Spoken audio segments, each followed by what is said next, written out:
been sued over the adult homes.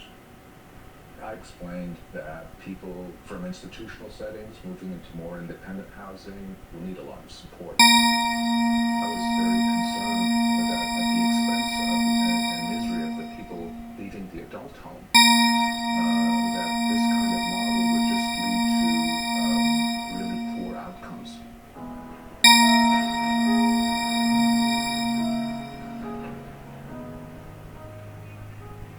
There have been stories already on the bad state psychiatric hospitals and the bad. No one's really explored what it looks like when people leave. By the fifth year of the program, 770 people had moved from adult homes of the about 4,000 available. They've been given the right to choose where and how to live, and promised enough support. But ProPublica and Frontline found more than 24 cases where people were struggling or outright failing to adjust. Cases that expose the risks of a poverty program.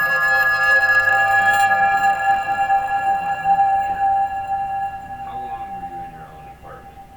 Maybe 3 months, I'm not sure.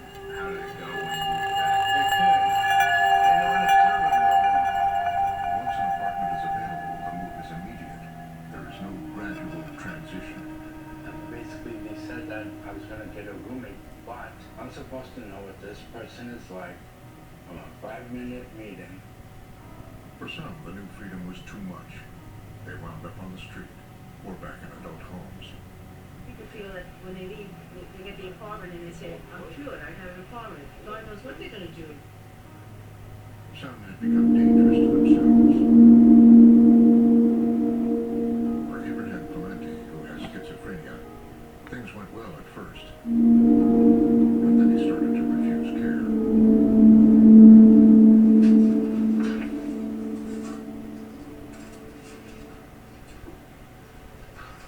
So Abraham, how long have you been here for? I You don't know?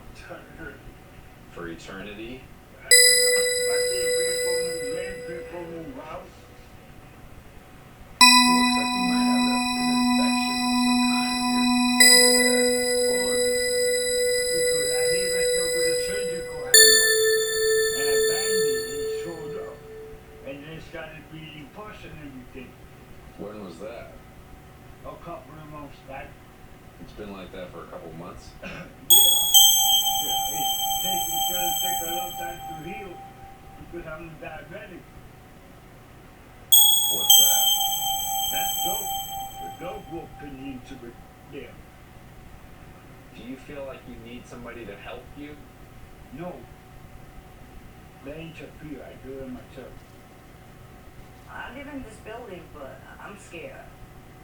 He put a chicken in the oven, and he totally forgot about the chicken, and it was a lot of smoke.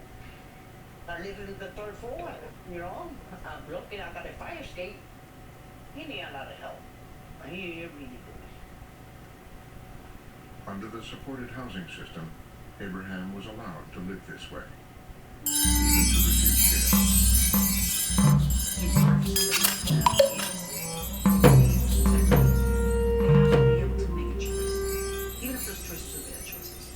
It does seem like we're at a point now where we're letting hallucinate their voices are very delusional, make their own decisions on where they should live. Absolutely. I tend to take the position of more freedom is better than less freedom, but there are cases where you have to wonder, like, you know, what are we doing? Abraham Clemente was one of the most challenging cases because he was refusing care. But we found other stories that raised concerns about the program, even when care was becoming One case in particular took time. A man who had been institutionalized most of his adult life. He was 52 when he got his chance to live independently for the first time. His name was Mr. Bunch. Caregivers said his experience reflected some of the biggest shortcomings of the court-ordered program.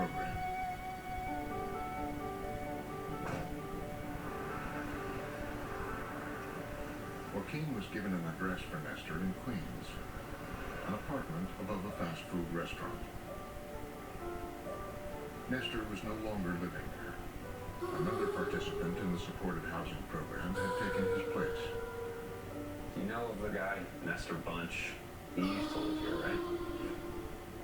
You don't have any idea when he moved out, do you? Yeah.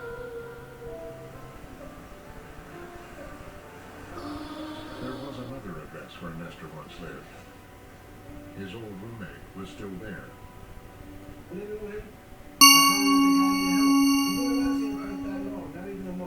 Not even a month? He might be in Jamaica or psychiatric. Or in jail, psychiatric. Who knows where's this guy at? I'm working on a story about supported housing. His name was Nestor Bunch. He lived here because he's received a mail. Okay, thanks. Joaquin found a healthcare worker who'd kept case files that might help locate Nestor, but the documents had been thrown out just before he arrived and had to be retrieved from a dumpster. Oh man, this is like Christmas. We need to find the top part of this sheet because, unfortunately, it ends at Buchanan, and we don't have the top part, which we have Nestor Bunch. Where's Nestor Bunch? Joaquin had been looking for Nestor for about a month when he found the sources that he knew where he was. It was a large building in Brooklyn, used to temporarily house hundreds of people with mental illness, supervised around the clock. It was the opposite of independent living. I asked the first person I saw, hey, do you know Nestor Bunch? And he said, yeah, that's me. Nestor, thanks for meeting with us. I know it's not every Oh, no, my pleasure. Thanks for your attention. explained to you out front that I'm a journalist. You know what's a good move? Instead of being a corrections officer, a spy and a detective and a spy. So a defense lawyer, that's four syllables, right? Takes care of that, takes care of that, takes care of that, takes care of that. What did they diagnose you with? Drug and schizophrenia. Yeah.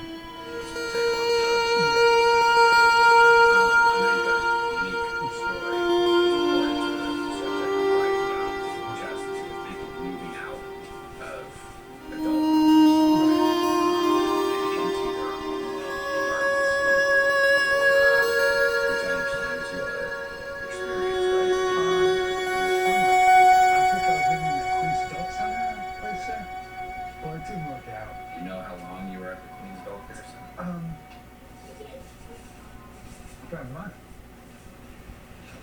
Yeah. He could not piece together time. You know, he thought that he was at the Queens Adult Care Center for weeks. He was actually there for 6 years. Did you feel like you were ready to be on your own? Yeah. No, what happened is, they just brought me there and said, ta-da, this is your apartment.